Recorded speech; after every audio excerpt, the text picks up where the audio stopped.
Catherine Bernardo nagloko rin pala. Sabay-sabay natin alamin kung paano ito nalaman ng mga netizens sa pamamagitan rin naman ng kanyang reaction. Tapusin ang video na ito dahil ipapakita namin sa inyo ang isang video ni Catherine na talagang ikagugulat nyo rin kagaya niya.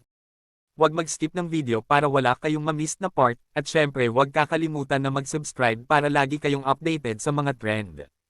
Mabilis nga nag-viral ang video ni Catherine kung saan, ayon sa mga netizens ay nagloko rin pala ang actress. Matatandaan natin sa paghihiwalay ni Daniel at Catherine Bernardo, ay lahat talagang lumabas na issue tungkol sa kanila ay si Daniel talaga ang nagloko, si Daniel ang nag-cheat, si Daniel ang may iba, kung sino-sino pang ang babae ang nalink sa kanya. Ngunit sa kabila ng mga ibinabato kay Daniel na issue ay wala pa rin itong inilabas na pahayag, para ipagtanggol ang sarili. Tanging ibinahagi lamang niya sa publiko pagkatapos ng hiwalayan nila ni Kath, ay ang mahabang mensahe kung saan paano niya minahal si Kath, at kahit raw hiwalay na sila ay mananatili ito sa kanyang puso, ngunit sa kabila ng lahat ay marami pa rin ang sumusuporta na muling magkakabalikan ang Kathniel, at sa pananahimik rin ng Kathniel patungkol sa kung ano nga ba ang totoong dahilan ng pagtatapos ng kanilang relasyon, ay muli itong napag-usap-usapan ng bayan dahil sa isang pangyayari. Nito lamang nakaraan isa sa mga judges si Kath sa kilalang programa sa Kapamilya Network, at may isang performer ang nagtanghal sa entablado, at ang naging instrumentong musika nito ay tinanong ni Kath kung ano raw ang pamagat, at ikinagulat ni Kath ang sagot pati ng mga viewers dahil ayon raw sa reaksyon ni Kath ay parang, guilty ito. Panoorin natin ang video para mas lalo nyo maunawaan.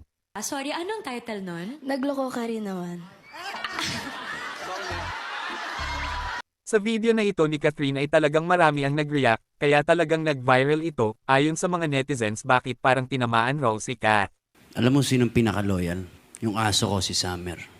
Ang aming team naman ay kumuha lamang ng mga impormasyon sa mga netizens na nagkomento kung paano ito nag-viral, ngunit sa kabila ng mga samat-saring komento ay wala pa rin tayong sapat na patunay para masabi na tinamaan si Kath sa pamagat ng kanta dahil lang sa naging reaksyon niya at mga sariling opinyon ng mga tao.